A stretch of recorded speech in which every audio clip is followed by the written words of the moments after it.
Valadares, que é CEO da Direcional Engenharia, Rodrigo Luna, vice-presidente de Habitação Econômica do Secovi SP, Celso Petrucci, economista-chefe do Secovi SP e vice-presidente da área imobiliária da CIBIC, que é Câmara Brasileira da Indústria da Construção. Vamos começar falando Ricardo Ribeiro, bom dia. Bom dia, Denise. Rodrigo Luna, bom dia também. Bom dia, Denise, bom dia, Celso, Ricardo e todos os amigos ouvintes. Bom, e vamos começar falando com o Celso Petrucci para dar uma geral do que nós temos aí do setor da construção, do ponto de vista econômico. Nós estávamos vindo de um desempenho extremamente favorável do setor, quando o setor estiver melhor performance no ano passado, e de repente nós tivemos todo esse choque relacionado à pandemia, mexendo com a economia, mexendo com as projeções. Eu queria saber, Celso, como é que você tem aí os últimos indicadores de atividade do setor imobiliário, do setor da construção? Olha, Denise, nós, como você já adiantou, nós vínhamos no período muito saudável do mercado imobiliário, um crescimento grande em algumas praças, como a Praça de São Paulo, mas também pelos indicadores que nós tivemos no último trimestre pelo país, o mercado imobiliário estava crescendo significativamente. Esses efeitos da pandemia já são sentidos aí nos termômetros que nós temos feito aí durante as semanas junto aos incorporadores, né?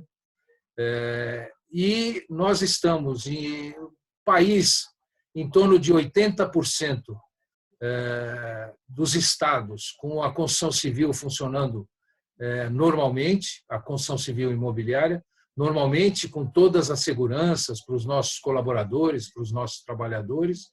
E na cidade de São Paulo não é diferente. Nós estamos com as obras em andamento, né? E ainda nos ressentindo, né, de que o isolamento social ele fechou completamente os estandes de venda, né? Então, Denise, a impressão que eu tenho, né, é que nós vamos passar por um período agora, eu não sei se março, abril e maio, se março, abril, maio e junho, mas nós vamos passar por um período onde nós vamos ver a curva de lançamentos e vendas acontecer a mesma coisa que aconteceu na crise de 2016, né? 14, 15, 16, e a mesma coisa que aconteceu na crise de 2008 para 2009. Ou seja, nós vamos ter uma queda sensível nos lançamentos e nas vendas.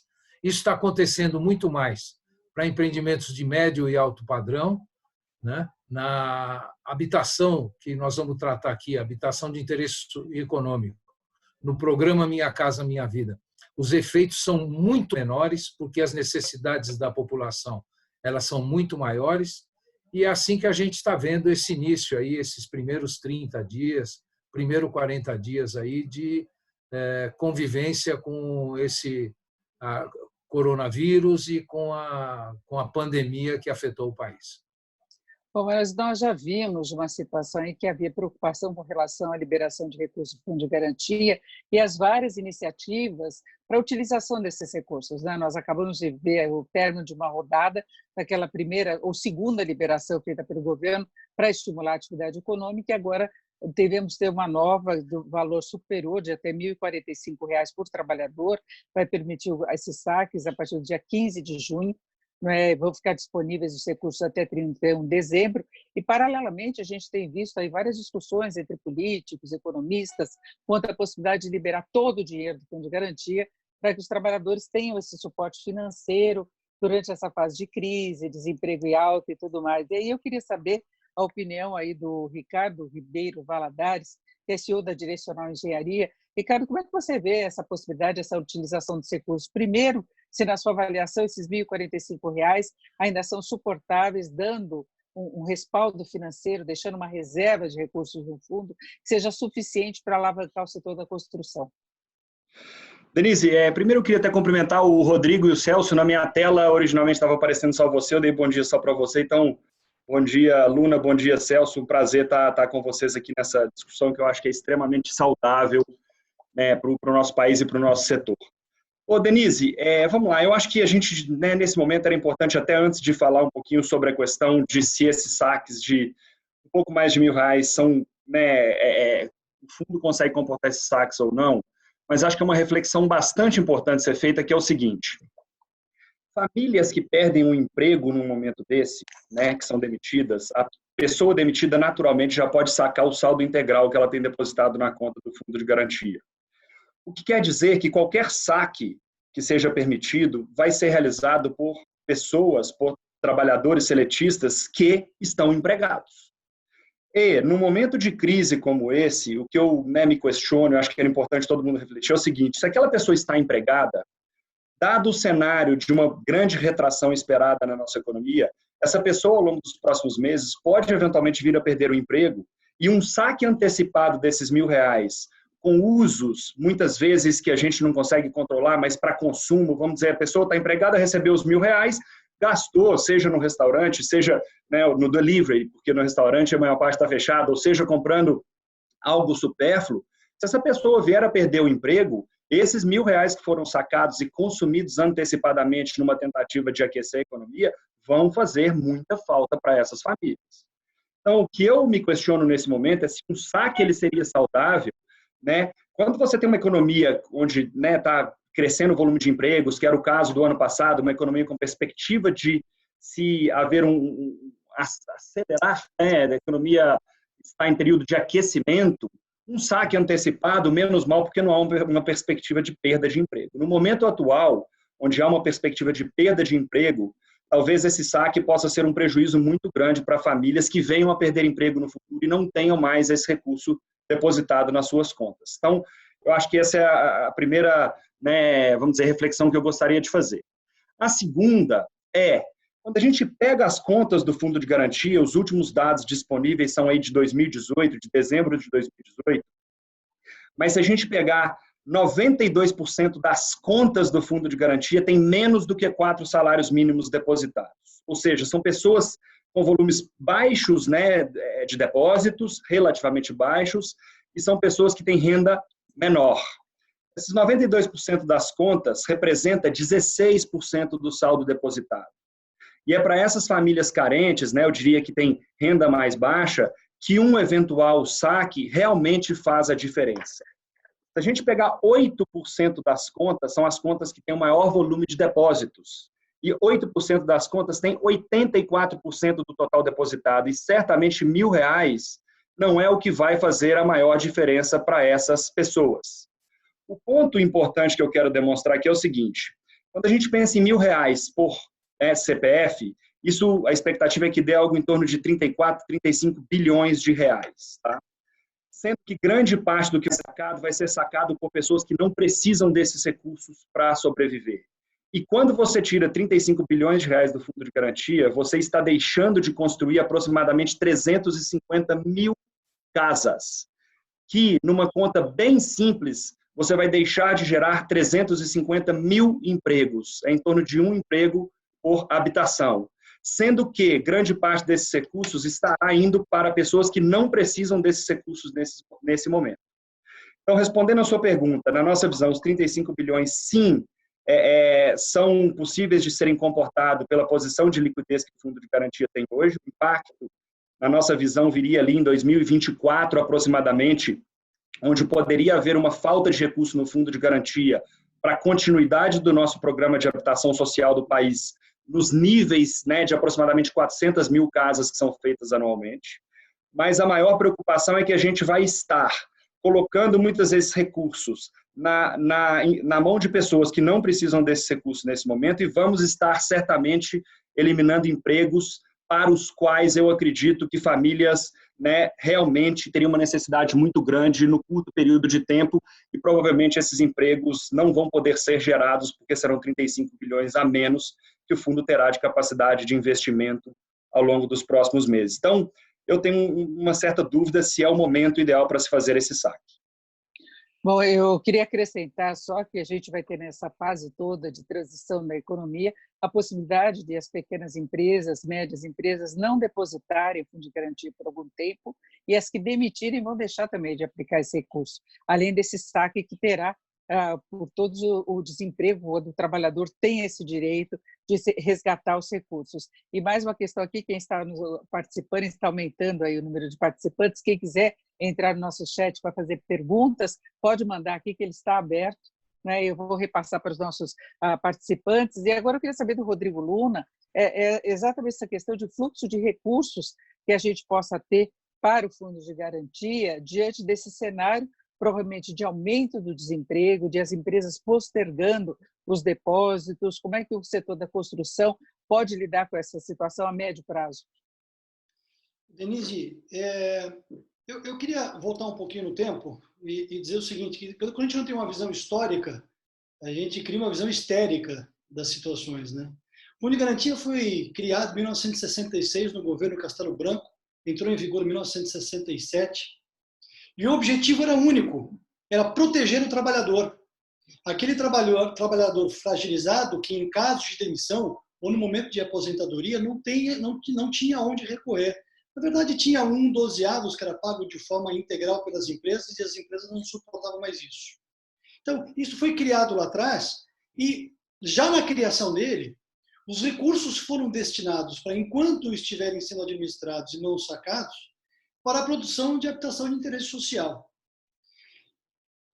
Nessa última crise que nós tivemos, na penúltima crise, né, a última é essa que nós estamos atravessando agora, na penúltima crise econômica do Brasil de 2008, o único programa que funcionou de forma consistente foi o programa Minha Casa Minha Vida, que, lastreado neste fundo, permitiu com que nós não tivéssemos uma depressão maior ainda. É incrível como no Brasil, às vezes, até pela falta de planejamento de médio e longo prazo, a gente consiga pegar coisas que funcionam tão bem e comecem a criar uns fantasmas e transformar uma coisa boa numa coisa problemática. Esse programa, através dos recursos do Fundo de Garantia, mostrando tanta consistência, que nós passamos toda essa última crise econômica com ele funcionando absolutamente de uma forma muito consistente. Eu lembro que nesse período, mais precisamente em 2018, 17, nós recebemos aqui, aliás, no Rio de Janeiro, através da FIAPS Brasil, que eu presidia na época, o secretário de Habitação de Barcelona. E o principal motivo da visita do secretário de Habitação de Barcelona era, com a visita dele, entender como é que nós estávamos fazendo para financiar entre 400 e 600 mil unidades de baixa renda anualmente. Porque lá em Barcelona, naquele ano, 2017, a cidade só tinha conseguido produzir 700 unidades de baixa renda. E, na verdade, o grande desafio da habitação no mundo é a baixa renda. Não é a classe média, não é a alta renda, porque a classe média e a alta renda tem aonde encontrar recursos para se financiar ou se autofinanciar, tem condições de se autofinanciar. Durante esses últimos anos de crise, acho que o Celso pode me ajudar com este número, mas eu tenho na cabeça que entre 70% e 80% do mercado nacional brasileiro de habitação foi através do programa Minha Casa Minha Vida. Você imagina se esses recursos não existissem e se esse programa não tivesse com toda essa estrutura bem montada? Quer dizer, a catástrofe e o problema seria maior ainda. Seria de proporções realmente muito maiores. Então, não tem a menor dúvida de que nós temos que preservar os recursos do Fundo de Garantia, que foram criados para preservar o trabalhador. Eu vejo economistas defendendo a tese de que nós temos que liberar todos os recursos para os trabalhadores, porque esse dinheiro pertence ao trabalhador. Vamos de novo. Esse recurso, na verdade, ele é um encargo de 8% pago pelas empresas ao trabalhador, no sentido de gerar uma poupança para que ele, no momento de dificuldade, possa ter aonde se apoiar. Se ele realmente não existe, então nós podemos defender a tese de que os programas de aposentadoria também não precisam existir. Se cada uma dessas pessoas é capaz de se criar a sua própria poupança nos momentos de dificuldade ou na aposentadoria poder se virar, então nós temos que rever todo o programa de aposentadoria, que a gente sabe que não é assim. Então, é óbvio que é um programa bem estruturado, é óbvio que ele é bem aproveitado e já mostrou o quanto de benefícios traz para a sociedade. Na verdade, é o dinheiro do trabalhador, eu acho que, como você salientou, é o dinheiro que o trabalhador utiliza quando ele precisa, quando ele tem alguma doença, quando ele quer comprar um imóvel, quando ele se aposenta, quando ele é demitido, inclusive pela falta de uma cultura de poupança que nós temos aqui no Brasil. Acho que o Celso Petrucci pode falar mais sobre isso, mas não deixa de ser o dinheiro do trabalhador, só que tem determinadas condições para ele utilizar, e enquanto isso não acontece, dá suporte a muitas atividades do Brasil, atividades da área econômica, inclusive financiamento habitacional. Agora, Celso, tem uma importância fundamental, Minha Casa Minha Vida, até no processo de retomada do setor da construção, como nós falamos várias vezes aqui no Secov Debate, né? Denise, para dar uma ideia da magnitude do programa, eu destaco 2 dados, né? Um dado da cidade de São Paulo, que é uma das cidades mais caras do país, né? E aonde mesmo assim, com as operações financiadas através do programa Minha Casa Minha Vida, a gente conseguiu no ano passado ter uma oferta de 27 mil unidades e a venda em torno de 23 mil unidades do programa Minha Casa Minha Vida aqui no município. E reforçar o que o Rodrigo falou, né? O mercado imobiliário nacional, ele depende hoje em torno de 75% a 80% do programa Minha Casa Minha Vida. Se em São Paulo ele é quase 45% da oferta, às vezes um pouco mais, um pouco menos, e em alguns estados do Nordeste, em alguns estados do Norte, né, o programa Minha Casa Minha Vida é mais de 90% do mercado imobiliário. Ou seja, a sua sustentabilidade é importante para a manutenção dos milhões de empregos que tem dentro da construção civil e no segmento da construção civil e imobiliária. E eu vou falar um pouco aqui sobre essas ideias, né? Eu vou colocar entre aspas, né, essas ideias estapafúrdias de liberar todo o recurso do FGTS. Né? Nós temos no passivo do FGTS em torno de 400 bilhões, que representam as contas ativas e inativas. Né? E nós temos no ativo do FGTS, no lado esquerdo do balanço, nós temos operações de crédito imobiliário, financiamento de saneamento, financiamento de mobilidade urbana, que hoje atinge aí em torno de 320, 330 bilhões, aproximadamente. Ou seja, não existe a menor possibilidade, do ponto de vista contábil, do ponto de vista formal, de autorizar o saque de 100% das contas do FGTS. Seria a mesma coisa, Denise, que a gente imaginar que amanhã fosse todo mundo lá no seu banco e fosse sacar 800 e poucos bilhões que tem a caderneta de poupança, dos quais mais de 600 bilhões estão aplicados em crédito imobiliário. Quer dizer, essa possibilidade inexiste. Né? E reafirmar, né? O Ricardo já colocou e o Luna já colocou. A única possibilidade que a gente tem de manter este mercado imobiliário, que depende 75% a 80% do programa Minha Casa Minha Vida, a única possibilidade que tem de construirmos esse ano mais 400 mil unidades habitacionais é efetivamente a manutenção dos recursos do Fundo de Garantia e a manutenção da política vigente hoje no país. O Ministério do Desenvolvimento Regional vai fazer mudanças pontuais, vem prometendo isso há algum tempo, mas também com o norte de continuidade da produção dessas 400 mil unidades. É esta a importância que o fundo tem para nós, Denise. Ricardo, você estava falando no começo a respeito da relação que tem com os empreendimentos, relação do emprego no setor da construção, e eu acho que o próprio governo tem demonstrado essa preocupação, por exemplo, com a flexibilização dos financiamentos da Caixa Econômica, dando uma carência maior. Isso eu acho que é a demonstração do quanto ele se preocupa em manter um bom ritmo de atividade no setor da construção, para que se possa manter empregos né, acima de tudo, não é que preservar o setor, e nós já tivemos até essa discussão no passado. Agora, eu queria lembrar também que a gente tem uma outra proposta de liberação do dinheiro do Fundo de Garantia que já está valendo para quem se inscrever, que é aquela possibilidade de saques anuais, só que a pessoa retiraria menos no caso de demissão. Mas a gente tem outras iniciativas no sentido de flexibilizar os saques do Fundo de Garantia. Isso já vem acontecendo, talvez desde o governo Temer, não é, Ricardo? Perfeito, Denise. A instituição do saque aniversário, que foi, né, a forma do Fundo de Garantia a qual você se referiu, ela foi até aprovada no ano passado, já na gestão, né, do atual ministro Paulo Guedes, do governo do presidente Bolsonaro. E sim, de acordo com o saldo depositado nas contas, a pessoa, caso ela opte pelo saque aniversário, né, que é uma possibilidade que foi acrescida aí aos saques do Fundo de Garantia, ela anualmente pode ter acesso a um percentual do que ela tem ali de depósito nas contas delas. Eu acho que essa é uma medida que ela é positiva do ponto de vista que os trabalhadores acessam parte do que eles têm depositado lá anualmente e cria uma previsibilidade do fluxo de saques do Fundo de Garantia muito grande ao longo dos próximos anos.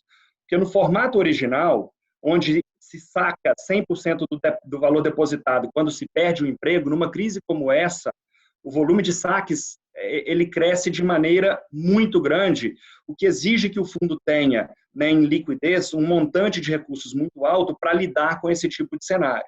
Quando se opta pelo saque aniversário, né, você tem uma previsibilidade muito maior do volume a ser sacado, e isso, por um certo ponto de vista, permite que o fundo possa ser até mais efetivo nos investimentos que ele faz, dada a maior previsibilidade do que ele vai ter de, né, saída de recursos ao longo dos próximos anos. Então, acho que é uma medida inteligente e que, ao que nos parece, não incrementa dramaticamente o volume de saques anual. Pelo contrário, numa crise como essa, ele até torna o volume de saques abaixo do que deveria, né, naturalmente ocorrer em função da perda de empregos.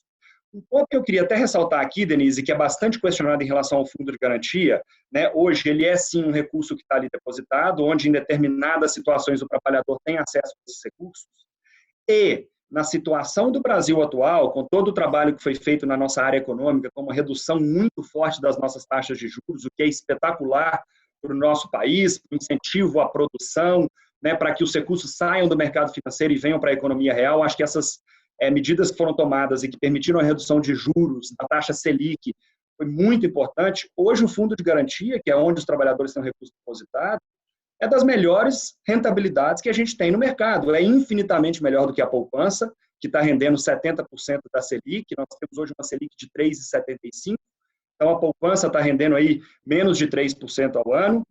A gente tem um CDI, né, que é uma métrica utilizada para aplicações, né, de pessoas que, teoricamente, têm um poder aquisitivo maior, aplicam em fundos ou compram CDBs de bancos, que está rendendo CDI, né, menos imposto de renda, então está rendendo também menos do que os 3,75, algo próximo a 3. Você tem um fundo de garantia que, quando se considera, né, a remuneração básica de 3% ao ano, mais 50% do lucro que é distribuído para os cotistas, isso está dando mais de 4% ao ano. Então, eu diria que hoje o fundo de garantia, sem imposto de renda, então eu diria que hoje o fundo de garantia é das melhores aplicações que a gente tem no mercado, sim, e que o trabalhador não está tendo perda do poder aquisitivo por aquele recurso que está ali depositado. Na minha visão, errado não é a remuneração do fundo de garantia. Errado no Brasil era taxas de juros de 15%, 20% ao ano, que foi corrigido. Então, a gente não pode julgar uma, né, discrepância ou algo onde o Brasil era completamente diferente do mundo inteiro para dizer que a remuneração do fundo de garantia é baixa. Não, o outro que estava errado e agora está certo. E a remuneração do fundo de garantia é extremamente justa. Então, não tem hoje ninguém perdendo, né, nada pelo recurso estar depositado ali no fundo. Acho que isso é muito importante deixar bem claro aqui nessa discussão que a gente tem tido.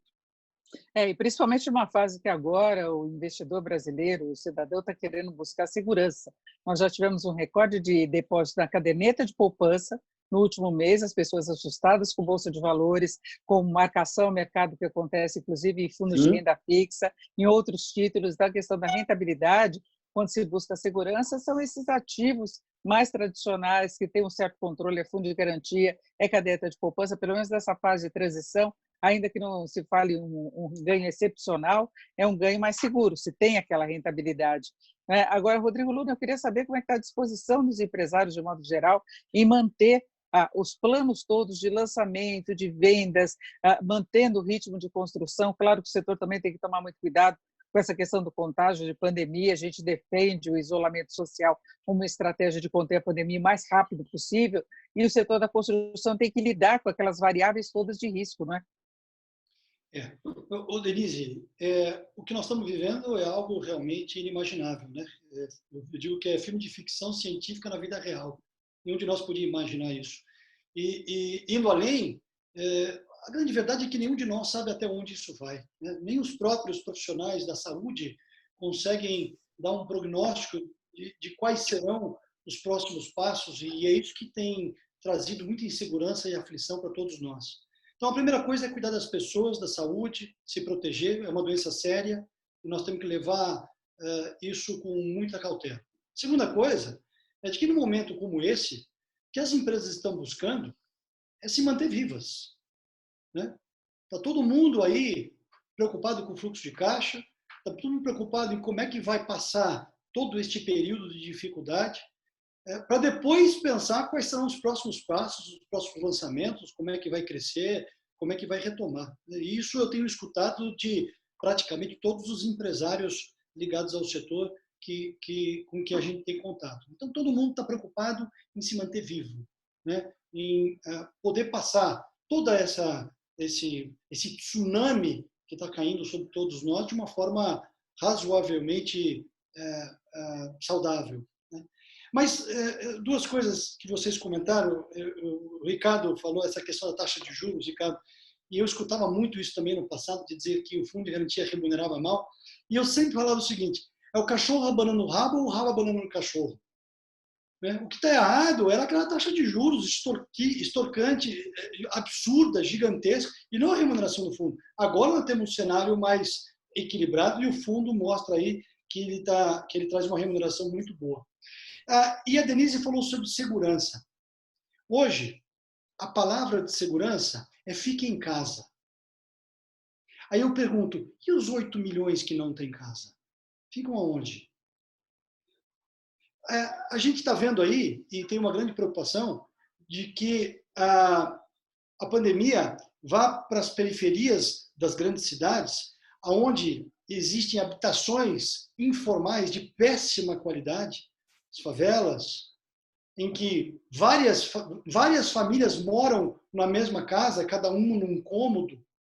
Como é que a gente pode permitir com que o Brasil continue com esta realidade? É inadmissível. Será que nós temos que apanhar tanto para abrir os olhos de coisas tão importantes quanto essa? Habitação de interesse social, habitação de baixa renda, para as pessoas menos favoráveis, tem que ser uma rúbrica de Estado, assim como a educação e saúde. Você não consegue prover a educação para uma família e cuidar da saúde sem um lar, sem uma casa, sem a sua habitação. Isso é uma questão perene, é uma questão que não podia estar aqui em debate. E sim, o debate deveria ser o seguinte: nós vamos produzir 1 milhão ou vamos produzir 1,5 milhão? E como iremos produzir? Então, enfim, é um cenário que, como a gente tem dito, de todas as crises, né, que aparecem, muito nos ensinam, e esse é um dos ensinamentos que eu acho que vai ficar para a sociedade, né? É cuidar desse tema com a devida relevância e não deixar de lado em segundo plano, e aí trazendo todas as consequências sociais que o déficit habitacional traz para uma sociedade. E habitação com saneamento, que é outra questão fundamental que nós temos, e nesses projetos habitacionais para baixa renda, tem essa preocupação também com relação a saneamento, a fornecimento de água. E, Celso Petrucci, como é que está o fluxo agora, em termos de recursos para Minha Casa Minha Vida, que foi uma reclamação constante que nós tivemos desde o ano passado? Eu acho que vale a pena a gente retomar essa questão, se há essa preocupação, se é um canal que está aberto agora. Denise, o fluxo, depois de alguns problemas burocráticos que nós tivemos, que era a mudança no percentual destinado ao Orçamento Geral da União, dos subsídios do Fundo de Garantia, dos descontos do Fundo de Garantia, os recursos fluindo naturalmente. Nós não temos recebido reclamações nem no Secov, nem na Sebic. Isso vinha sendo um stop and go muito forte no começo do ano, no final do ano passado e no começo desse ano, e parece que agora vai fluir até o final do orçamento de maneira mais tranquila. Eu queria voltar um pouco numa colocação que o Ricardo fez sobre o impacto desse saque no fundo de garantia. Tá? Eu acho que foi a primeira vez que eu vi não posso falar isso, mas é um dos anos, quando foi feito o anúncio dessa medida provisória, que autorizou o saque agora de R$ 1.045, foi a primeira vez que eu vi a preocupação do Ministério da Economia, ou a preocupação do Ministério da Economia, de colocar que este fluxo que vai acontecer com o saque dos 1.045, ele não vai comprometer o orçamento do Fundo de Garantia que já está aprovado para esse ano. Eu queria lembrar, ainda não foi lembrado, mas eu queria lembrar que, junto com a medida provisória de saque, veio também a extinção do PIS/PASEP e a transferência dos recursos do PIS/PASEP, algo em torno de 20 bilhões, para o caixa do Fundo de Garantia.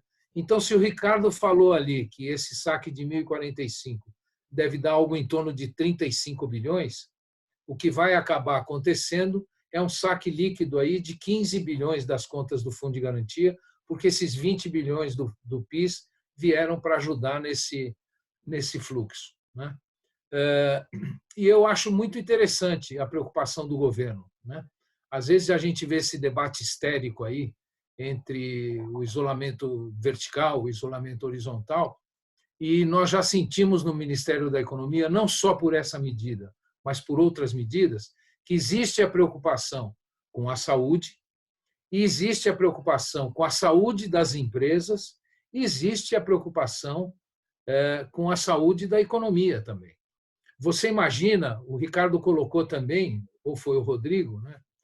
Colocou que cada habitação que a gente faz, nós geramos ou mantemos um emprego. Né? E são 400 mil habitações durante um ano. Né? Não tem preço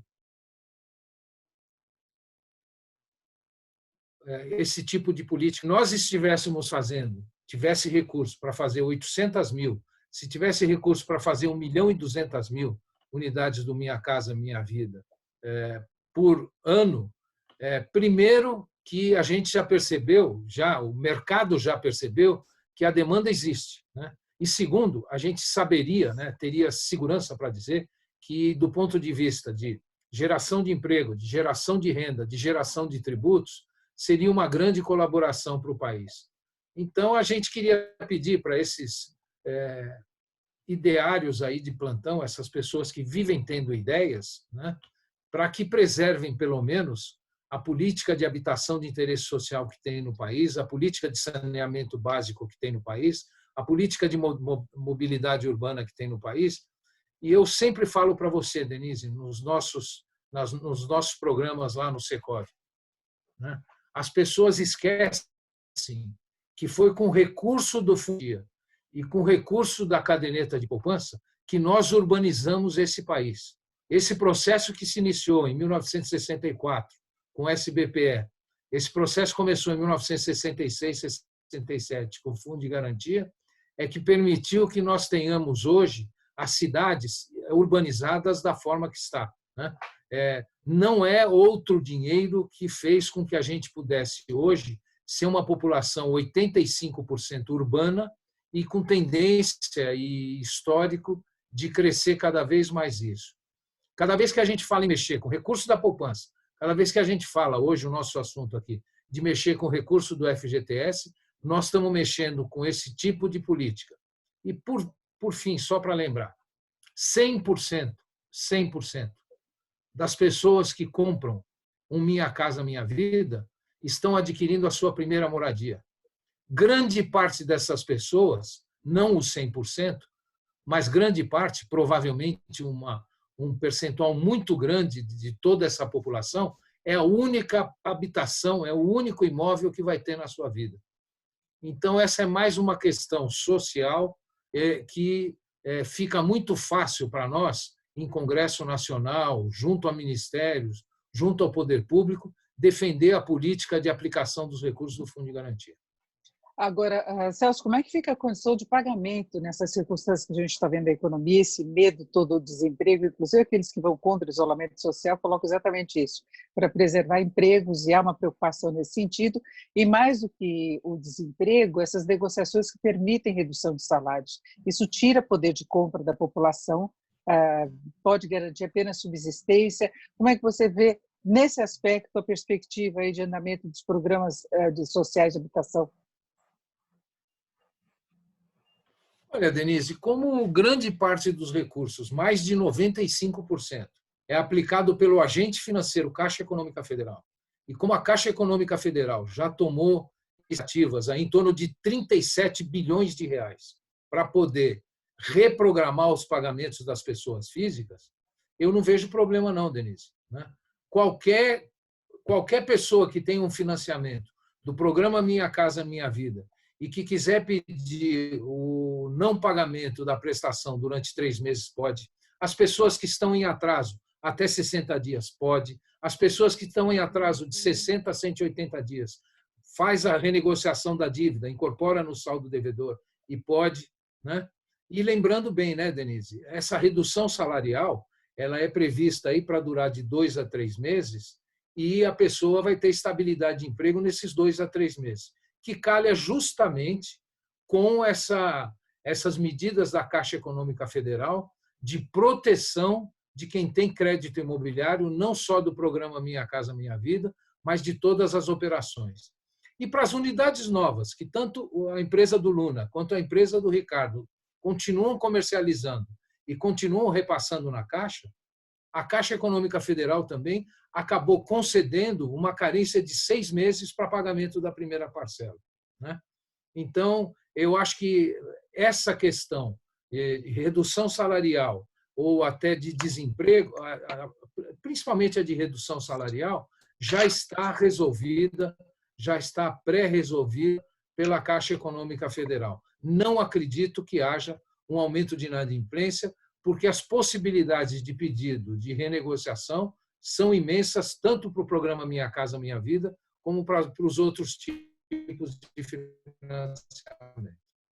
Eu acho que até a posição da Caixa Econômica Federal revelou muito, como eu até citei no começo, essa preocupação com o setor imobiliário, que você conseguir alavancar não apenas os contratos que já estão em andamento, dando esse fôlego aí de postergar, de suspender o pagamento. Inclusive, eles já sinalizaram que se a situação de isolamento se estender por mais tempo, eles podem prorrogar esse período em que não há necessidade de pagamento. Tem iniciativas também, inclusive, para facilitar do lado das empresas, que também podem estar sofrendo as consequências em relação a isso. E eu queria saber do Rodrigo Luna, como é que você vê essa situação. A gente já vai quase chegando no final, então eu queria saber de considerações finais de todos. Agora, Rodrigo Luna, por favor. Bem, Denise, eu acho que todos nós estamos vivendo, de novo, um momento bastante delicado. Vamos ter muita cautela nas ações. Obviamente, precisamos preservar a saúde das pessoas e pensar como é que nós vamos sair do outro lado da crise. Mas, acima de tudo, pensar de que as coisas que estão funcionando bem, e o Fundo de Garantia e o Minha Casa Minha Vida é uma dessas questões, já demonstrou isso nesses últimos anos, que eles sejam preservados, porque, com toda certeza, nós ficaríamos muito pior estado se balançarmos esse barco e mudarmos todo esse cenário. E o Ricardo Ribeiro?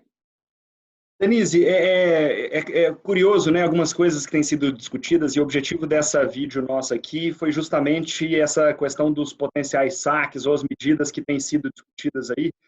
E a gente vê que a grande preocupação do nosso país hoje é com o isolamento, e como fazer esse isolamento com o coronavírus atingindo aí comunidades que muitas vezes, a gente sabe as condições que essas casas foram construídas, muitas vezes sem água tratada, sem esgoto, e num momento desse, onde essa é a grande preocupação, pensar em saques no Fundo de Garantia, que é justamente o que permite que o país invista em saneamento, que é o que falta nessas comunidades, e em habitação para as famílias mais carentes, que é justamente o que falta, né, nessas comunidades e que dificultará enormemente um isolamento dessas famílias, né, caso essa virose atinja de forma mais dramática essas comunidades. Ou seja, é justamente a visão de curto prazo que está prejudicando ou não está se vendo o prejuízo que isso pode trazer para o país no futuro, caso a gente venha passar por uma medida semelhante. Se o país tivesse investido mais em habitação, saneamento, que são justamente dois propósitos do Fundo de Garantia, há mais tempo atrás, a gente certamente não estaria passando por uma situação tão delicada quando a gente está passando hoje. E quando a gente vê em propostas para se sacar o Fundo de Garantia, inviabilizando-se esses investimentos para o futuro, de novo, é aquela visão de curto prazo, onde as pessoas esquecem, né, que as consequências no futuro poderiam ser mais dramáticas ainda. Então, é muito contraditório se pensar nisso nesse momento. Eu acho que é fundamental que aqueles que estão cogitando esse tipo de saques percebam um pouco das consequências que isso poderia trazer para o nosso país, para a nossa população, especialmente a mais carente no futuro. Um outro ponto que eu queria destacar aqui é o seguinte, no fundo, atuando no programa Minha Casa Minha Vida especificamente, nós temos no Brasil mais de 1.000 empresas. É um setor extremamente pulverizado, um setor, né, com concentração, talvez a menor concentração dos diversos setores que a gente tem no país. Vamos pegar o setor bancário, né, setor de locação de automóveis, qualquer setor que você pegar, setor de bebidas, de cerveja, o que quer que seja, né, de refrigerante. Esse setor de construção de habitação popular talvez seja dos setores onde a concentração é a menor do nosso país. E a concorrência é o que justamente faz com que o Brasil seja um país altamente eficiente, referência para o mundo todo na construção desse tipo de habitação, que no final das contas beneficia justamente a nossa população, que vai estar comprando um produto por preços mais justos, com qualidade melhor, porque é isso que a concorrência traz. Então, eu queria também ressaltar isso aqui. Um outro dado, que tanto eu quanto o Celso chegamos a comentar aqui, né, só o Minha Casa Minha Vida, esse número de empregos que a gente falou, de um emprego por unidade em construção, isso são empregos diretos no canteiro de obra. Quando a gente considera a cadeia, onde entra cimento, cerâmica, porta, esquadria, né, de janela, pintura, o número que se tem é aproximadamente 2,5 vezes esse número de empregos. Então, hoje, o Fundo de Garantia, quando se considera e se pega os dados que o Fundo divulga, é mais de 1,5 milhão de empregos estão diretamente ligados aos investimentos que o Fundo de Garantia faz no país. E isso gera renda para essas famílias, novas contribuições para o Fundo de Garantia que vão incentivar novos investimentos tão necessários no futuro do nosso país. Então, acho que é um ponto muito importante, né, que seja ressaltado. Outra questão, no Brasil o que falta são recursos para investimento de longo prazo. Quando uma família compra uma casa no Minha Casa Minha Vida, são 30 anos de financiamento. Investimentos em saneamento são investimentos que levam muito tempo para serem pagos, né? Então, esse tipo de recurso para financiar essas atividades, por mais que a taxa Selic tenha caído, mas recursos de 30 anos não existe no mercado financeiro atual.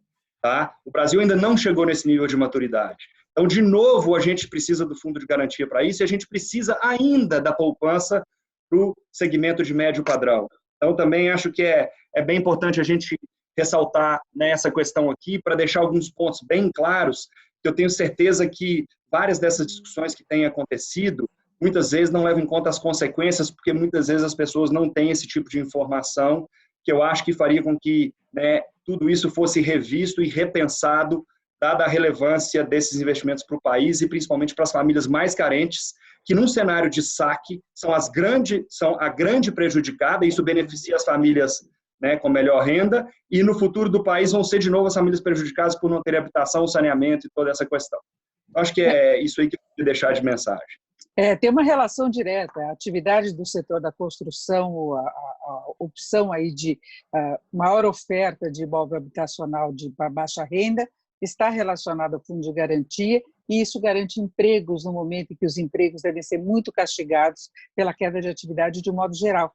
Então, acho que tem que ter essa preocupação em que setores que é possível preservar empregos. O setor da construção, sem dúvida alguma, é um dos que despontam. Nós temos, por exemplo, a cadeia do setor automobilístico, que está parada, que não tem condição, tanto do lado do comércio como do lado da produção, que também é dos mais relevantes. Nós temos o setor do turismo também parado, totalmente. Então, o que pode alavancar a construção, com todos os cuidados possíveis, com essa preocupação em se preservar a saúde, evitar a contaminação, mas é um dos setores que pode alavancar. Celso Petrucci, para nós fecharmos aí, é exatamente essa relação que tem que chamar atenção. Então, o Fundo de Garantia tem de ser preservado o máximo possível para dar fôlego para os lançamentos e para os empreendimentos do setor da construção, né?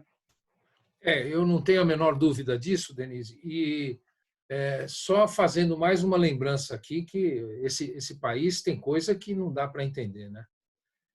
O Ricardo falando aí de saneamento, e faz 12 anos que estão debatendo o marco regulatório do saneamento no Congresso Nacional, né? E nós não temos cobertura em 50% de coleta do país de coleta de esgoto. Quer dizer, realmente é um país das incoerências.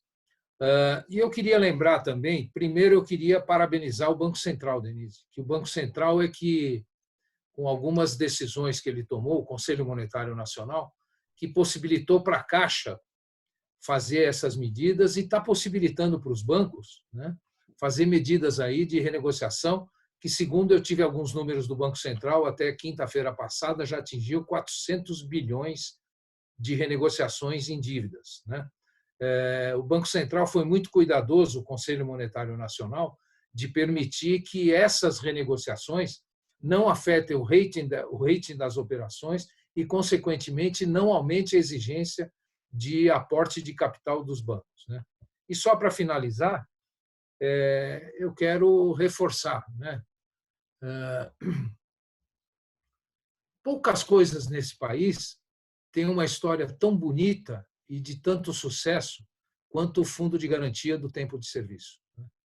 Criado em 1966, há 54 anos, eu desconheço algum brasileiro até hoje, inclusive eu, quando fui assalariado, que foi à boca do caixa ou da Caixa receber o seu fundo de garantia e não tivesse lá disponível os recursos. O Fundo de Garantia enfrentou todas as crises desse país, todas as crises desse país. Não enfrentou só a crise de 15, 16, 14, 15, 16, nem a de 2008, 2009. Ele suportou os planos econômicos, ele fez o maior acordo do mundo para pagamento dos expurgos inflacionários e honrou com esses pagamentos, né? Então, gente, essa instituição, essa entidade que é copiada no mundo todo mundo vem aqui para ver como funciona isso, né? Deixem essa entidade trabalhar, né? Ela tem um conselho curador, nós estamos com conselheiros aqui assistindo o nosso vídeo. Deixa o Fundo de Garantia trabalhar, deixa as operações do programa Minha Casa Minha Vida funcionar, deixa as operações de saneamento funcionar, as operações de mobilidade urbana, que nós vamos estar fazendo um bem inestimável para o nosso país. Era isso, Denise. Queria agradecer aí a companhia do Rodrigo, do Ricardo, e agradecer você mais uma vez por estar junto com a gente. Tá? Eu que agradeço a participação de todos, o Ricardo Ribeiro Valadares, que é CEO da Direcional Engenharia, Rodrigo Luna, vice-presidente de Habitação Econômica do Secovi SP, e o Celso Petrucci, economista-chefe do Secovi SP e também vice-presidente da área imobiliária da CEBI, que é a Câmara Brasileira da Indústria da Construção. Foi ótima aqui a nossa conversa, acho que a gente destacou pontos relevantes hoje, até que podem ajudar no andamento da economia brasileira, para que se tenha, pelo menos na área imobiliária, sustentação de emprego e de atividade. Muito obrigada a todos, ótimo dia. Obrigado. Obrigado. Bom dia a todos. Bom dia. Bom dia. Bom dia.